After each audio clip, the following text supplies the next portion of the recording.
Hi friends, నా 100 days weight loss జర్నీలో ఈరోజు డే 12 మార్నింగ్ లేవగానే ఎంటీ స్టమక్లో వెయిట్ చెక్ చేసుకున్నాను. ఈరోజు వెయిట్ అయితే 60.6 ఉంది. డే 1 స్టార్ట్ చేసినప్పుడు నా వెయిట్ 62.5 ఉంది.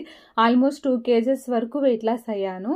ఇంకా క్రిస్మస్ ముందు రోజు నుంచి ఎక్సర్సైజ్ స్టాప్ చేశాను. మళ్ళీ ఈ రోజు నుంచి నా ఎక్సర్సైజ్ అయితే రొటీన్ స్టార్ట్ చేసా. ఒక 20 minutes ఎక్సర్సైజ్ చేసేసి 8:30కి అట్లా మేతి డీటాక్స్ తీసుకున్నాను.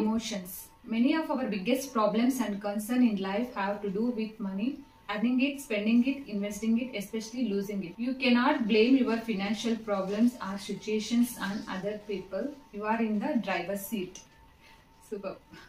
ఒక హాఫ్ అన్ అవర్ బుక్ చదివిన తర్వాత 9:30కి బ్రేక్ఫాస్ట్ ప్రిపేర్ చేశాను. ఈరోజు మా పిల్లలకి ఇంట్లో అందరికీ కలిపి నేను రాగి జావా చేశాను. మా పిల్లలు కూడా ఇష్టంగా తింటారు. ఈరోజు లంచ్ టైంకి స్పెషల్ గెస్ట్ వచ్చారనమాట. వాళ్ళ కోసమని స్పెషల్గా చికెన్ కర్రీ చేసింటే సో నా లంచ్ తినేపటికి చాలా లేట్ అయిపోయింది. డిన్నర్లోకి అయితే ఓన్లీ జ్యూస్ తీసుకున్నా.